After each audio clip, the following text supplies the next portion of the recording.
What's going on there, everybody? It's your friend, Brent below. I'm just out here casually looking at properties right now, trying to see what kind of money I can make off of this. You know, if you enroll in my course, I'm gonna tell you, you're gonna need so many Viagra pills, because you could be slaying all kinds of people with all the money that you're getting. Hey, this is private property. Get lost. Somebody's not a believer. Do you see me right now? You too could be in your own private plane.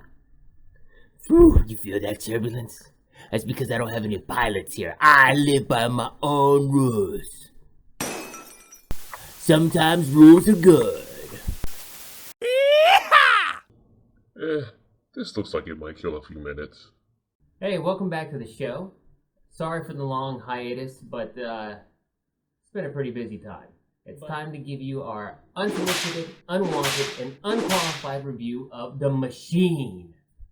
So let's get into it. Not knowing much about the whole backstory or this comedian that wrote the, I guess he wrote the screenplay or helped to, I thought it was interesting. I thought it was like a watered down Bullet Train. Really, that comedian taking off his shirt, it's sort of like visiting a European nude beach. It's really not necessary. So the comedian's name is Burt Kreischer. He's known for telling this story at the end of his comedy specials about his time in Russia. And he decided to turn it into probably a 90-minute movie.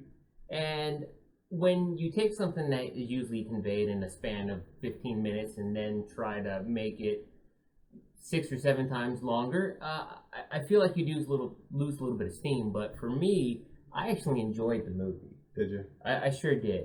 So this movie got 29% from the movie critics on Rotten Tomatoes, which means that there wasn't something fancy in it for them. Maybe they didn't like the champagne being served at room temperature as they were watching the movie.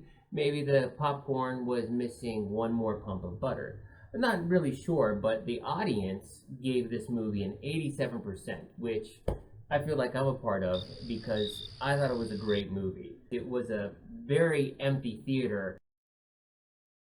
I didn't laugh that much. Some of the things were funny. I'll give him that. I think he's a talented comedian. I don't know about a talented filmmaker or storyteller. To me, the whole movie felt like he was trying to convince everybody what a great guy he was.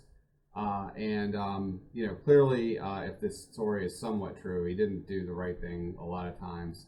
And I think he tried to chalk it up to being young and stupid. But I'm not buying it. When I was 20-something years old, I didn't rob a train. And who the hell robbed the train these days? So I don't even know.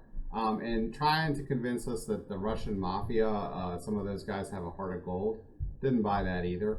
But I did, it was somewhat eye-opening, because I always wondered why Mark Hamill never really did much after Star Wars, the Star Wars first 3 movies that came out in the 70s and 80s.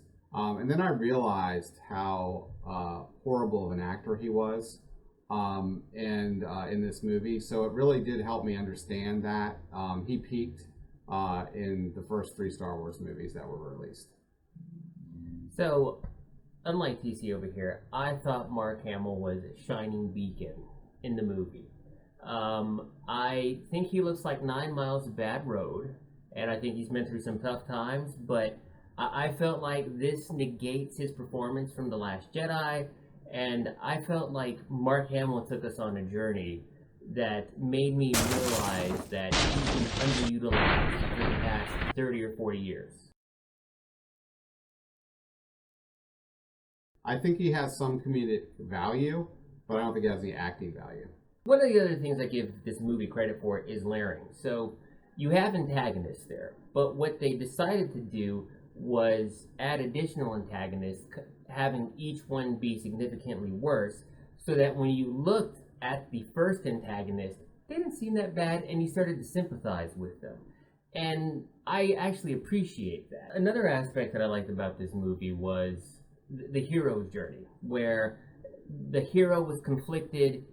He was an elf that couldn't beat anybody up. He finds this overpowered sword comes out the other end, and the wizard sword is able to cut down the enemies, and he's able to take his experience and become a better person on the other side.